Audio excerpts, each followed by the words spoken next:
Hello प्यारे दोस्तों, कैसे हो? आई होप सब बढ़िया होंगे। तो दोस्तों, आज की जो हमारी क्लास है बीएससी एग्रीकल्चर 6 सेमेस्टर, और जो हमारा सब्जेक्ट है ये है sustainable farming system and sustainable agriculture. और इसमें जो है इस सब्जेक्ट में हमने इसके पहले टॉपिक, हमारा जो टॉपिक था फार्मिंग सिस्टम, हमने उसके बारे में पढ़ा था। आज जो है हम देखेंगे फार्मिंग सिस्टम और उसके तरीके या फिर कितने प्रकार के होते हैं। तो सबसे पहले शुरू करते हैं, फार्मिंग सिस्टम क्या है या कृषि प्रणाली। तो कृषि प्रणाली एक प्रक्रिया है जिसमें विभिन्न विधियों, तकनीकियों और उपायों का समायोजन या संयोजन किया जाता है। पहले हम सीधा समझते हैं यहाँ पे कि कृषि प्रणाली का क्या मतलब है। तो कृषि प्रणाली या फार्मिंग सिस्टम, कृषि प्रणाली या फार्मिंग सिस्टम का अर्थ ये होता है या फिर यह वह प्रक्रिया है जिसमें कृषि या खेती करने के विभिन्न तकनीकी विधियां और तरीकों का संयोजन किया जाता है। क्या किया जाता है? संयोजन किया जाता है, ताकि किसान जो है अधिक उत्पादन प्राप्त कर सके। क्या कर सके? किसान जो है अधिक उत्पादन प्राप्त कर सके और समय ऊर्जा की बचत कर सके और संरक्षणवादी कृषि की ओर बढ़ सके। यह उपाय किसानों को उनके प्राकृतिक संसाधनों का सही तरीकों में उपयोग करने में मदद करता है, और जिससे उत्पादकता बढ़ती है और प्राकृतिक संसाधनों का सही तरीके से प्रबंधन किया जा सकता है। तो दोस्तों देखिए, सबसे पहले यहाँ पे समझने वाली बात यह है कि फार्मिंग सिस्टम आखिर है क्या, और फार्मिंग सिस्टम के अंतर्गत क्या क्या क्रियाएं या फिर कि इसके अंतर्गत क्या क्रियाएं की जाती हैं। तो देखिए, फार्मिंग सिस्टम एक कृषि की एक ऐसी प्रक्रिया है, कृषि प्रणाली की एक ऐसी प्रक्रिया है जिसके अंतर्गत हम किसानों को जो है फार्मिंग, खेती करने के तरीकों को, उपायों को, और जो है क्या कहते हैं, उनको अधिक उत्पादन कैसे प्राप्त किया जा सके और किसानों को प्राकृतिक तरह से खेती कैसे की जा सके, इन सब के बारे में एक संयोजन है। इन सब के बारे में उनको बताया जाता है, समझाया जाता है, ताकि उसका प्रबंधन किया जाता है ताकि वो अच्छे से किसानी या खेती कर सकें। तो फार्मिंग सिस्टम में देखो, ऊर्जा की बचत की भी बात हो रही है और संरक्षणवादी कृषि की। किस तरह की कृषि? संरक्षणवादी। और उसके साथ साथ प्राकृतिक संसाधन, यानी कि जो प्राकृतिक संसाधन है खेती में यूज़ करने के लिए, खेती में प्रयोग किए जाने वाले प्राकृतिक संसाधन, उनका भी अच्छे से उपयोग करें और उनका अच्छे से प्रबंधन करें। कृषि प्रणाली में हम इसका अध्ययन करते हैं। अब देखते हैं कृषि के प्रकार या फिर टाइप्स ऑफ फार्मिंग। देखो, खेती जैसे कि हमने फार्मिंग के बारे में चर्चा की, अब हम चर्चा करेंगे आखिर ये टाइप्स, कितने प्रकार की खेती की जा सकती है। कृषि के प्रकार क्या मतलब? कोई काम करने के कई तरीके होते हैं। किसी भी काम करने का तरीका होता है, तो उसी पे हम चर्चा कर रहे हैं कि खेती करने के कौन कौन से तरीके हैं। देखिए देखिए, पहला है विशिष्ट खेती। कौन सा? विशिष्ट खेती। और विशिष्ट खेती के अंतर्गत केवल एक ही फसल या उद्यम का उत्पादन बाजार के लिए किया जाता है। जैसे कि विशिष्ट खेती का मतलब हम पढ़ रहे हैं, पहले तो देखते हैं, पढ़ रहे हैं हम कृषि के प्रकार। उसमें जो पहला है हमारा कृषि का पहला जो टॉपिक है उसमें विशिष्ट खेती। अब विशिष्ट खेती में क्या है? तो विशिष्ट खेती के अंतर्गत केवल एक ही फसल या केवल एक ही उद्यम उत्पादन करके किया जाता है, बाजार के लिए किया जाता है। देखो, कोई भी चीज़ या फिर कृषि की बात करें, खेती की बात कर रहे हैं, तो उसमें ही कोई भी एक फसल या कोई भी एक चीज़ का विशिष्ट रूप से हम उसका उत्पादन करेंगे और उसे बाजार में बेचेंगे, तो ये फिर क्या होता है? विशिष्ट खेती हो गई। और किसान अपनी आय के लिए केवल उसी उद्यम पर निर्भर रहता है। जैसे कि किसी के पास केले की खेती करना है, कोई किसान है केले की खेती कर रहा है, वो साल भर हमेशा केले की ही खेती कर रहा है, तो इसे विशिष्ट खेती एक तरह से कहेंगे, क्योंकि वो जो खेती कर रहा है वो केले की खेती के साथ साथ कोई और खेती नहीं कर रहा है। तो उसे जो वह व्यक्ति उस खेती को अपनी आय के लिए और अपनी उद्यम के लिए केवल उसी पे, अपने आय के लिए, अपने जीवन यापन के लिए केवल उसी खेती पे, केवल उसी उद्यम पे निर्भर है, तो उसे विशिष्ट खेती कहते हैं। विशिष्ट खेती से अभिप्राय उन खेतों से है, उन जोतों से है जो कुल आय का कम से कम 50% किसी एक उद्यम अथवा फसल से प्राप्त करते हैं। देखो, ये विशिष्ट खेती का क्या मतलब है? तो विशिष्ट खेती का मतलब है, जैसे कि हमने कोई भी कार्य किया या हम कोई भी कार्य कर रहे हैं, खेती में कोई भी फसल बो रहे हैं या कोई भी खेती कर रहे हैं, तो उसमें जो है हम पूरी फसल या जो हमारी पूरी आय होगी उस आय का 50% लगभग आधा हिस्सा हम किसी एक फसल से या किसी एक विशिष्ट खेती से प्राप्त कर रहे हैं, तो उसे क्या कहेंगे? विशिष्ट खेती कहेंगे। उस उद्यम को विशिष्ट खेती कहेंगे, जिसमें जो है किसान 50% से अधिक जो है आय अर्जित करेगा। आगे हम देखेंगे विशिष्ट खेती के प्रमुख लाभ। अब विशिष्ट खेती करने के क्या लाभ होते हैं, हम इस पे चर्चा करते हैं। देखिए, हम अगर खेती कर रहे हैं या पढ़ाई खेती कृषि के बारे में हम अध्ययन कर रहे हैं, तो उसमें इस चीज़ का विशेष ध्यान रखेंगे कि आखिर खेती को, अब जैसे हम लोग कृषि के छात्र हैं तो इसमें क्या है कि हम खेती के अच्छे अच्छे तरीकों को सीखेंगे और जो खेती के तरीके हैं उनको किसानों को बताएंगे और कैसे कम समय में और कम भूमि पर अधिक उत्पादन प्राप्त किया जा सके। तो खेती वही कृषि के प्रकार में हम देख रहे हैं विशिष्ट खेती। और विशिष्ट खेती में हमने देखा कि विशिष्ट खेती किसे कहते हैं? कोई पार्टिकुलर या कोई व्यक्तिगत एक फसल को उगाकर उसी को अपना उद्यम का जरिया बनाए और उसी से आय प्राप्त करे, और उसकी जो किसान है उस व्यक्ति की आय का लगभग अगर 50% का हिस्सा जो है उसी से प्राप्त हो रहा है, तो उसे विशिष्ट खेती कहेंगे। अच्छा, विशिष्ट खेती करने के क्या लाभ होते हैं, ठीक है, उस पर चर्चा करेंगे कि विशिष्ट खेती करने के प्रमुख लाभ क्या हैं या विशिष्ट खेती के क्या लाभ हैं। तो विशिष्ट खेती के लिए कम पूंजी की आवश्यकता होती है। क्या होता है, अगर हमें विशिष्ट खेती करनी है, कोई एक खेती करनी है, तो उसके लिए कम पूंजी की आवश्यकता होगी। जाहिर सी बात है, अगर कोई भी फसल या कोई भी एक फसल हम उगा रहे हैं तो उसमें कम पूंजी की आवश्यकता होगी, कम लागत की आवश्यकता होगी। तो यहाँ पे हमें धन की बचत होगी और उपज की बिक्री में सुविधा होगी। क्या होगा? उपज की बिक्री में सुविधा होगा। अब कैसे उपज की बिक्री में सुविधा होगा?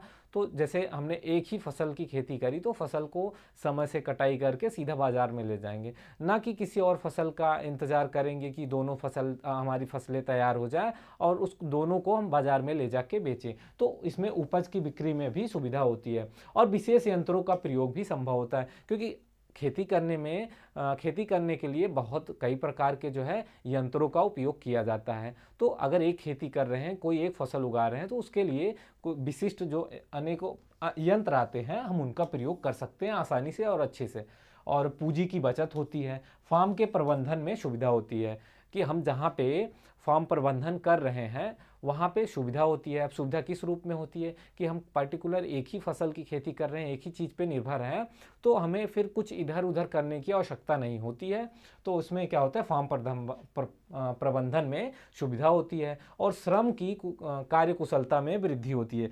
कार्य करने के लिए जो हम मजदूर या फिर खुद किसान अपने द्वारा करेगा, तो उसमें अपने खेती करने में, खेती का तरीके में या खेती की जो विधियाँ होंगी उसको अच्छे तरीके से अपना सकेगा, उसको अच्छे तरीके से अप्लाई कर सकेगा और कार्य कुशलता में वृद्धि होगी। उत्पादन की आधुनिक विधियों का प्रयोग। अब कैसे उत्पादन की आधुनिक विधियों का प्रयोग? तो जैसे फसल को हमने उगाया, उसके बाद क्या करेंगे, उससे जो उत्पादन के लिए अब जो नई नई टेक्नोलॉजियों का उपयोग किया जा रहा है, नई नई टेक्नोलॉजी खोजी जा रहे हैं, उसको हम अच्छे से उपयोग कर सकते हैं, उसका हम अच्छे से उपयोग कर सकते हैं, इम्प्लीमेंट कर सकते हैं। अब विशिष्ट खेती के प्रमुख दोष। अच्छा, विशिष्ट कोई भी खेती करेंगे या फिर किसी भी चीज़ का कुछ गुण होता है, कुछ दोष भी होता है, कुछ अच्छाई होती है, कुछ बुराई होती है, कुछ नुकसान भी होता है। देखो, तो विशिष्ट खेती में संसाधनों का पूर्ण उपयोग, आय की मात्रा सीमित हो जाती है। कैसे? अगर हम एक फसल के साथ किसी दूसरी फसल की खेती करेंगे तो हमें दोनों से आय प्राप्त होगी। अगर एक ही खेती कर रहे हैं, किसी कारणवश अगर हमारी फसल नष्ट हो गई तो उस अवस्था में क्या होगा, हमें हानि होगी, हमारी आय जो है क्या होगा, आय वृद्धि नहीं होगी या फिर आय की प्राप्ति नहीं होगी, हानि की संभावना बढ़ जाती है। कैसे हानि की? कि अगर हमारी फसल खराब हुई तो उस अवस्था में फिर कोई दूसरा ऑप्शन हमारे पास नहीं है, तो हानि होगी। अगर दो फसलों को उगाएंगे तो एक फसल, अगर किसी कारणवश एक फसल खराब भी होती है तो दूसरी फसल से कुछ आय प्राप्त हो जाती है। उप पदार्थों की हानि होती है। अब भूमि की उर्वरा शक्ति का ह्रास होता है। अगर हम जानते हैं कि किसी भी एक फसल को बार बार खेत में उगाने से उस फसल की जो है उर्वरा शक्ति में ह्रास होता है, इसीलिए हम फसल चक्र का उपयोग करते हैं। क्योंकि हमने पहले भी इस बारे में पढ़ा है, चर्चा की है कि फसल चक्र अपनाने से क्या फ़ायदे होते हैं, क्या नुकसान होते हैं। देखिए, फसल चक्र का मतलब ये होता है, अगर हम अलग अलग फसलें उगाते हैं तो उस अवस्था में मृदा की उर्वरा शक्ति बनी रहती है। अगर एक ही फसल को उगाएंगे तो वो फसल जो है मृदा में उपस्थित जो पोषक तत्व होंगे उनकी कमी होने लगती है, उनका जो मृदा है, मृदा की उत्पादन शक्ति का ह्रास होने लगता है। अब दूसरा है बहुप्रकारी खेती। कौन सी? Diversify farming. अब ये बहुप्रकारी खेती, बहुप्रकारी कृषि से तात्पर्य उन जोतों अथवा प्रक्षेपों से है जिन पर आय के स्रोत कई कृषि उद्यमों, एग्री एंटरप्रेन्योरशिप या फिर फसलों पर निर्भर करते हैं तथा किसी भी उद्यम से प्रक्षेप के कुल आय का 50% से अधिक लाभांश नहीं मिलता है। देखिए, बहुप्रकारी खेती का मतलब ये होता है कि अगर हम खेती कर रहे हैं तो वहाँ पे आय के लिए एक ही फसल पे ना क्या कहते हैं, निर्भर होके कई फसलों को एक साथ उगाना, कई उद्यमों को, कृषि के जो है कई उद्यमों, जैसे यहाँ पे हमने कई कृषि उद्यमों या फसलों पर निर्भर होना। तो कई प्रकार के उद्यमों का, जैसे भी कोई भी व्यक्ति है अगर कोई बिजनेस कर रहा है तो वो एक बिजनेस से दूसरा बिजनेस की ओर बढ़ता है, इसीलिए कि एक बिजनेस में अगर नुकसान है तो हमें दूसरे में लाभ होगा। वैसे बहुप्रकारी खेती का मतलब होता है कि एक फसल के साथ साथ कई फसलों को उगाना। तो उसमें क्या होगा, कोई एक फसल, अगर एक फसल से नुकसान भी हमें हो रहा था, दूसरी फसल से उसकी भरपाई हो जाती है। अब देखिए, किसी भी उद्यम से प्रक्षेप के कुल आय का 50% से अधिक लाभांश नहीं मिलता है। क्या होता है, कोई भी उद्यम हम वो करते हैं तो उसमें क्या होता है कि उसमें जो आय प्राप्त होगी वो 50% से अधिक नहीं होगी, क्योंकि जब हम बहुप्रकारी खेती करेंगे, उसमें कई प्रकार की फसलों को उगाएंगे, तो वहाँ पे जो हमारी आय होगी वो आय किसी एक फसल से हमारी आय जो है किसी एक फसल से 50% से अधिक नहीं प्राप्त होगी। लाभ की बात करें तो भूमि, श्रम और पूंजी का बेहतर उपयोग, विविध खेती में फसल चक्र, विविध खेती या फिर बहुप्रकारी खेती, क्या कहते हैं इसे, विविध खेती। देखिए, इसका नाम थोड़ा सा कहीं कहीं विविध खेती भी देखा जाता है, बहुप्रकारी का मतलब विविध खेती भी होता है, तो यहाँ पे कंफ्यूज होने की ज़रूरत नहीं है। तो भूमि, श्रम और पूंजी का बेहतर उपयोग, विविध खेती में फसल चक्र अपनाने, कृषि और पारिवारिक श्रम के स्थिर रोजगार और उपकरणों के लिए अधिक लाभदायक उपयोग के माध्यम से बेहतर क्षेत्र वाली भूमि प्राप्त की जा सकती है। क्या की जा सकती है? भूमि, श्रम और पूंजी का बेहतर उपयोग कर सकते हैं। किसमें? बहुप्रकारी खेती में। अगर हम बहुप्रकारी खेती करते हैं तो उस अवस्था में हम अपनी भूमि का, श्रम का और पूंजी का अच्छे तरह से उपयोग कर सकते हैं और फसल चक्र अपनाने में भी सहायता होती है। कृषि और पारिवारिक श्रम के लिए स्थिर रोजगार और उपकरणों का भी आसानी से हम उपयोग कर सकते हैं और उससे लाभ प्राप्त कर सकते हैं। कैसे? अगर हम बहुफसली खेती या फिर कई प्रकार की फसलों को उगा रहे हैं तो उस अवस्था में होता है कि हम जो है फसल चक्र भी अपनाएंगे और श्रम के लिए रोजगार भी पूरा निरंतर साल भर बना रहेगा और उपकरणों का प्रयोग, जो कृषि के अंतर्गत हम उपकरण आते हैं उनको भी अच्छे से, बेहतर ढंग से उनका भी उपयोग कर सकते हैं। किसान और श्रमिक पूरे वर्ष विभिन्न गतिविधियों में लगे होते हैं। क्या होता है कि अगर बहुप्रकारी खेती करेंगे तो उस अवस्था में किसान भी और जो श्रमिक भी खेती में जो कार्य कर रहे हैं, मजदूर, उनको भी पूरे साल जो है उनकी गतिविधियां चलती रहती हैं और आय प्राप्त होता रहता है। और जो श्रमिक होते हैं उनको भी अपना जीवन यापन के लिए धन प्राप्त होता रहता है, आय की प्राप्ति होती रहती है। फसल की विफलता और उत्पादन के बाजार मूल्य का कम जोखिम। अब कैसे है? फसल की विफलता और उत्पाद के बाजार मूल्य का कम जोखिम। अब इस पे थोड़ा सा ध्यान देंगे कि फसल विफलता और उत्पादन के बाजार मूल्य का कम जोखिम।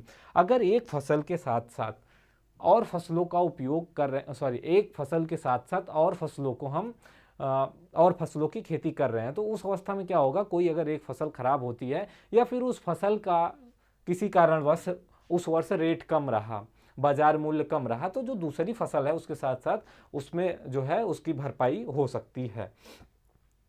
ई फार्म के उप उत्पादकों का उचित उपयोग किया जा सकता है, क्योंकि फसल उत्पादन के साथ साथ मवेशी, मुर्गी पालन, पक्षी आदि का भी पालन किया जा सकता है।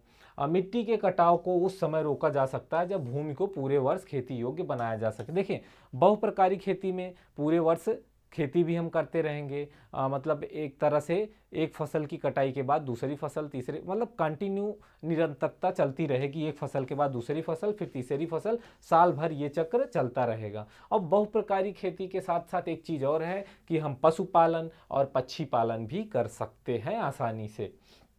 ठीक है, अब आगे देखेंगे हम, आगे देखेंगे बहुप्रकारी कृषि के दोष, क्या क्या इसकी कमियां हैं। तो देखिए, बहुप्रकारी खेती के क्या दोष हैं, तो इसमें आधुनिक यंत्र के उद्देश्य में कठिनाई। अब जैसे जो आधुनिक यंत्र होंगे, हम उनको जो है उनका उपयोग करने में हमें कठिनाई होगी। कैसे होगी कि किसी भी एक फसल का, किसी भी अगर एक फसल का उपयोग करेंगे या फसल का क्या कहते हैं, फसल उत्पादन करेंगे, फसल का क्रॉप कल्टीवेशन करेंगे, तो उस अवस्था में जो हम एक तरह से जो अपने फार्म पे यंत्रों का उपयोग करेंगे, तो वो कुछ यंत्र जैसे विशिष्ट यंत्र होते हैं, जैसे आलू खोदने की मशीन हो गई या फिर गेहूं बुआई की मशीन हो गई।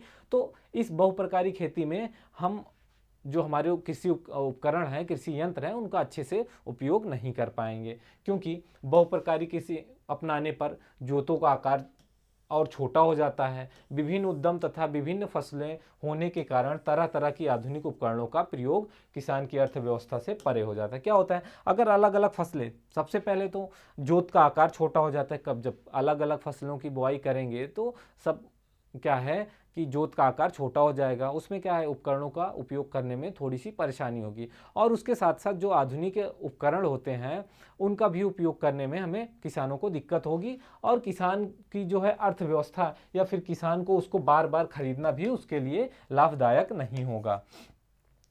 अब उपज विपणन में कठिनाई। अब कैसे उपज विपणन में, कि उपज को बेचने में कैसे कठिनाई होगी, तो थोड़ी थोड़ी मात्रा में बहुत सी वस्तुओं का उत्पादन प्राप्त होने के कारण उनके विपणन में कृषक को बार बार बाजार का चक्कर लगाना पड़ेगा। कैसे, अगर हम बहुप्रकारी खेती कर रहे हैं, उसमें उसके अंतर्गत कई फसलों का उत्पादन कर रहे हैं, तो उसमें क्या होता है कि जब कई फसलों का उत्पादन करेंगे तो उस अवस्था में जो उत्पाद प्राप्त होगा, हमें जो उपज प्राप्त होगी वो थोड़ी थोड़ी मात्रा में प्राप्त होगी, तो उसको बार बार बाजार में ले जाना, बेचना, फिर मूल्य का उतार चढ़ाव, तो उसमें भी किसानों को थोड़ी सी समस्या का सामना करना पड़ सकता है।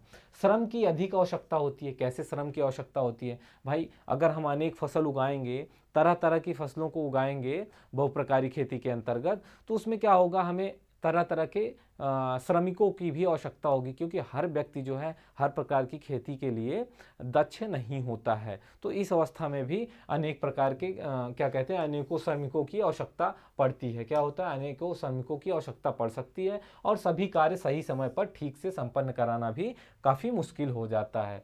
प्रबंधन में कठिनाई। अब कैसे प्रबंधन में, विभिन्न तरह की फसलें तथा कृषि व्यवसाय होने के कारण उनके प्रबंधन में काफ़ी क्या होती है, कठिनाई होती है। कैसे होती है, अगर हम कई तरह की फसलों को उगाएंगे तो जो हमारा फार्म होगा उसको मैनेज करने में भी कठिनाई होगी, कि तरह तरह की फसलें हैं तो उनके लिए तरह तरह के इंतजाम करने पड़ेंगे, प्रबंधन करने पड़ेंगे किसान को, तो उसमें भी थोड़ा कठिनाई का सामना करना पड़ सकता है।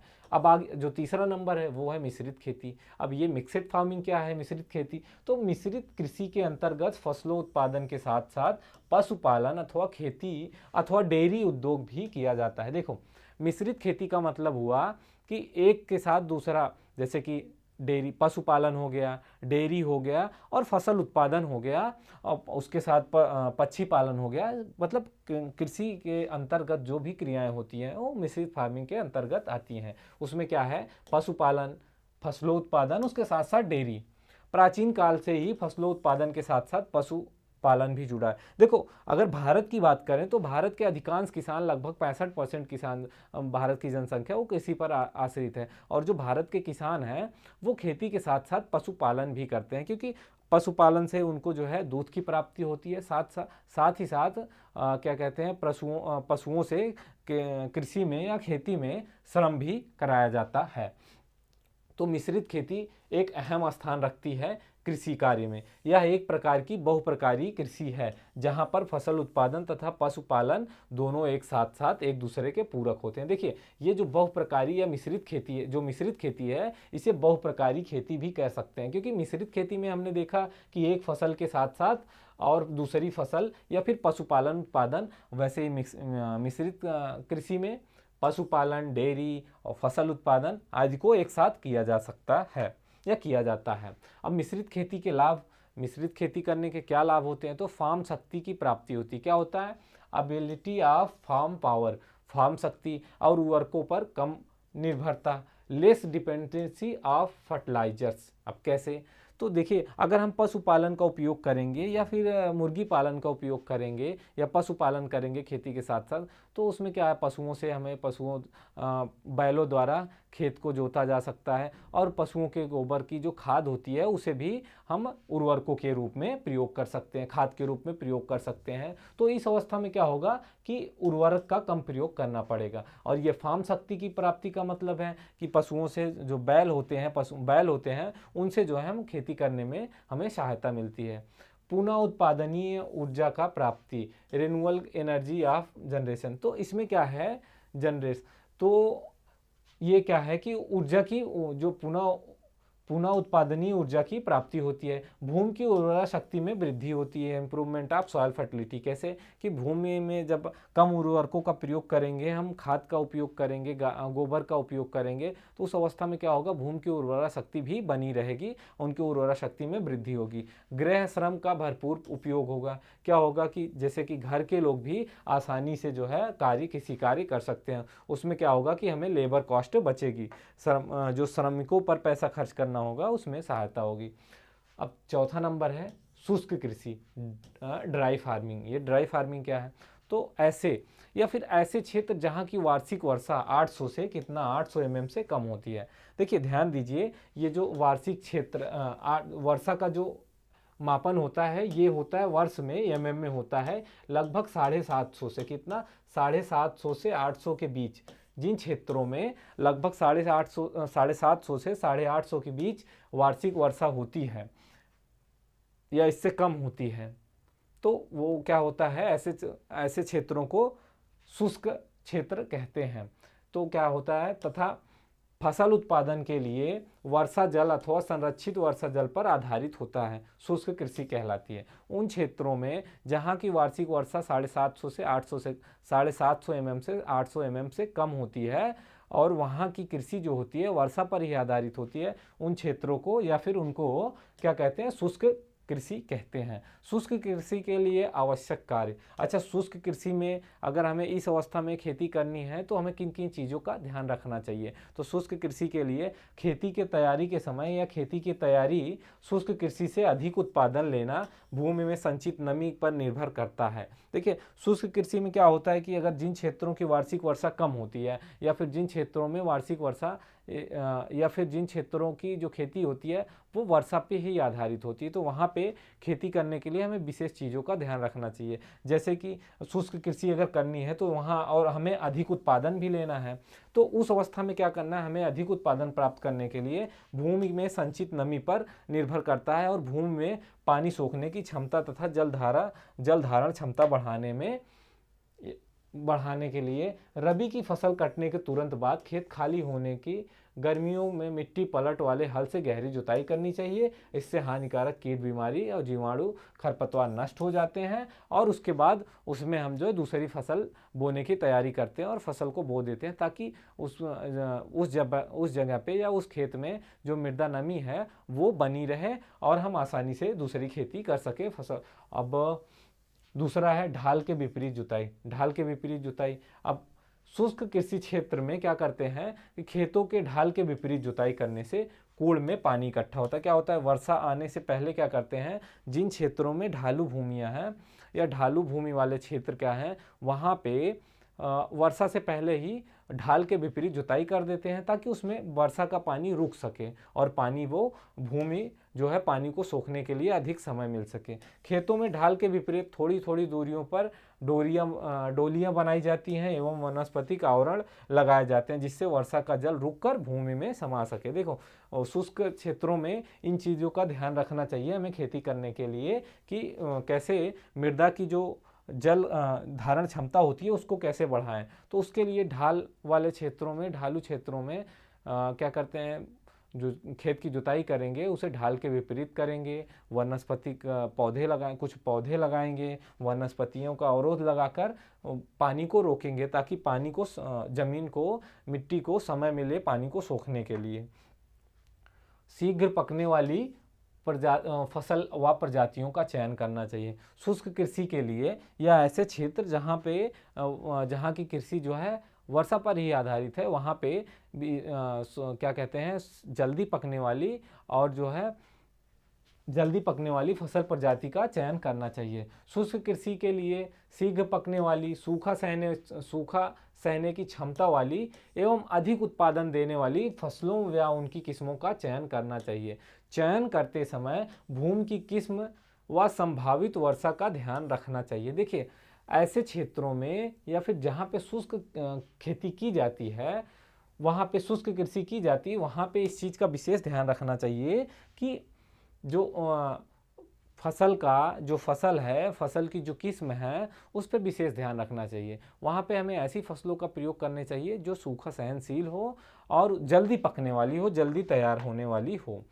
अगला है रैंचिंग कृषि। कौन सी? रैंचिंग कृषि। रैंचिंग कृषि कहते हैं। तो देखो, रैंचिंग कृषि का मतलब दोस्तों ये है कि रैंचिंग कृषि इस प्रकार की खेती में खेत की जुताई, बुआई, गुड़ाई कुछ भी नहीं की जाती है। सबसे पहले रैंचिंग कृषि में हम यही देखेंगे, ये समझते हैं कि इस प्रकार की खेती में खेत की जुताई, बुआई, गुड़ाई आदि नहीं की जाती है। अच्छा, ये नहीं की जाती है तो खेती कैसे की जाती है? तो यहाँ पे फसलों को भी उत्पादन नहीं किया जाता है, फसल का उत्पादन भी नहीं किया, फसलों का उत्पादन, देखिए, जुताई, बुआई, गुड़ाई आदि नहीं की जाती और ना ही फसलों का उत्पादन किया जाता है, बल्कि प्राकृतिक वनस्पतियों पर विभिन्न प्रकार के पशुओं जैसे भेड़, बकरी आदि को चराया जाता है। देखिए, रैंचिंग कृषि जो होती है ये पशुओं को चराने के लिए होती है, ना कि यहाँ पे कृषि कार्य किया जाता है। ठीक है, इस प्रकार की कृषि ऑस्ट्रेलिया, डेनमार्क, अमेरिका, तिब्बत तथा भारत के पहाड़ी क्षेत्रों में की जाती है। पहले तो अगर विदेशों की बात करें तो अमेरिका, डेनमार्क और तिब्बत में की जाती है। कहाँ पे? अमेरिका, ऑस्ट्रेलिया, डेनमार्क और तिब्बत में। और भारत में कहाँ की जाती है? पहाड़ी वाले क्षेत्रों में की जाती है। और भारत में इस प्रकार की जो भूमि होती है, वो इस प्रकार की भूमि पर किसी का स्वामित्व भी नहीं होता है। क्या होता है? किसी का स्वामित्व नहीं होता है। ये सार्वजनिक स्थानों पर उगी वनस्पतियों का कोई भी व्यक्ति अपने पशु चराने के लिए उपयोग कर सकता है। लेकिन ऑस्ट्रेलिया, अमेरिका तथा तिब्बत में भेड़ बकरी रखने वाले किसानों को रैंचर कहा जाता है। क्या कहा जाता है? रैंचर। ये भी पूछा जाता है कि रैंचर किसे कहा जाता है। तो रैंचर जो है भारत में नहीं, विदेशों में जो भेड़ बकरी पालते हैं, जो भेड़ बकरी रखते हैं, उसको रैंचर कहा जाता है। और इनका जो है रैंच भूमि पर अपना निजित्व स्वामित्व होता है। देखिए, भारत की बात करें तो भारत में जो रैंचिंग भूमि होती है, रैंचिंग भूमि का मतलब ये होता है कि जहाँ पे पशुओं को चराया जाता है, एक तरह से चारागाह कह सकते हैं। तो उस पे भारत में क्या है, उस तरह की भूमि पर भारत में किसी व्यक्ति विशेष का स्वामित्व नहीं होता है। लेकिन अमेरिका जैसे विदेशों में, अमेरिका या तिब्बत में, वहाँ पे क्या है, जो भेड़ बकरी रखते हैं जो किसान, उनको रैंचर कहते हैं। और वहाँ के व्यक्तियों पर अपनी इस भूमि पर क्या होता है, अपना निजी स्वामित्व होता है, निजित्व स्वामित्व होता है। भारत में जम्मू कश्मीर व बीकानेर का क्षेत्र रैंचिंग के लिए मशहूर है। अगर भारत की बात करें तो भारत में सबसे ज़्यादा रैंचिंग किन क्षेत्रों में की जाती है, रैंचिंग कृषि? तो जम्मू कश्मीर, बीकानेर का जो क्षेत्र है, यहाँ पे रैंचिंग कृषि की जाती है भारत में। तो दोस्तों, आज जो है हमारी क्लास यहीं पे समाप्त होती है। कृषि के प्रकार हमने पढ़ा, टाइप्स ऑफ फार्मिंग है, कृषि के प्रकार, कितने तरीक़ों से खेती की जाती है। तो आज की क्लास हम समाप्त होती है, हम लेते हैं आपसे विदा। तो जय हिंद, मिलते हैं अगली क्लास में।